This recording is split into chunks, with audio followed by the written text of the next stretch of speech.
શું નામ છે આપનું? ગીતાબેન. ગીતાબેન, અત્યારે કેમ છે આપને?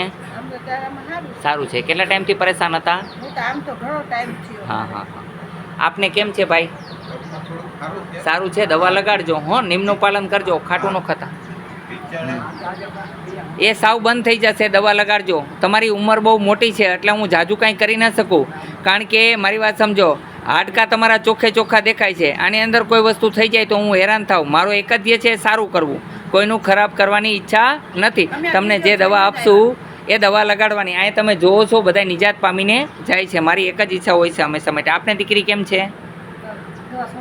હા, કાંઈ નહીં થાય. પગ ભેગો નહોતો થતો પણ દવા લગાડી ભેગો પગ ભેગો થાય છે ને. હા એમ, એટલે આવું કામ છે અમારું. તમને કેમ છે? થોડી રાહત છે. રાહત છે. મેં કીધું નિયમનું પાલન કરશો? મેં સાચું કીધું ખોટું કીધું? એક તો ગુસ્સો નથી કરવાનો. અને શું કીધું? ભલા હે બુરા હે મેરા પતિ હી મેરા દેવતા હે. સામે ભગવાન આવી ગયા હોય તો એની તરફ નહીં જોવાનું, પણ મારો ભગવાન છે મારો પતિ. એમાં જ રામ છે, એમાં જ કૃષ્ણ છે, એમાં જ ઘનશ્યામ છે, તો તમને દુઃખ નહીં મળે.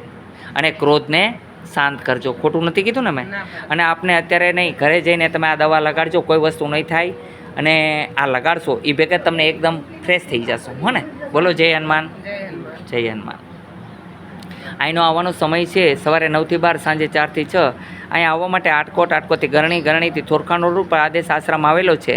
અહીંયા હું નીમ જપ તપ પણ શીખવાડું છું અને માણસને કેવી રીતનું ધ્યાન કરવું જોઈએ ધ્યાન કરતાં પણ શીખવાડું છું. જો ધ્યાનનો અભ્યાસ કરે તો માણસ હંમેશા નિરોગી રહે છે. પોતે જ માણસ બીમારીને હાંસલ કરે છે, કારણ કે આત્મા કોઈ પણ પ્રકારે બીમાર પડતો નથી. જે કાંઈ બીમારી હોય છે શરીરની જ હોય છે. એટલે શરીરને નિરોગી રાખવા માટે થઈને ઘણી બધી આપણે દવા દઈએ છીએ અને ઘણી બધી વ્યાયામ પણ બતાવીએ છીએ. હા, અહીંયા એકોપ્રેશર પોઈન્ટથી ઈલાજ થાય છે અને મારા બનાવેલા તેલથી ઈલાજ થઈ જાય છે.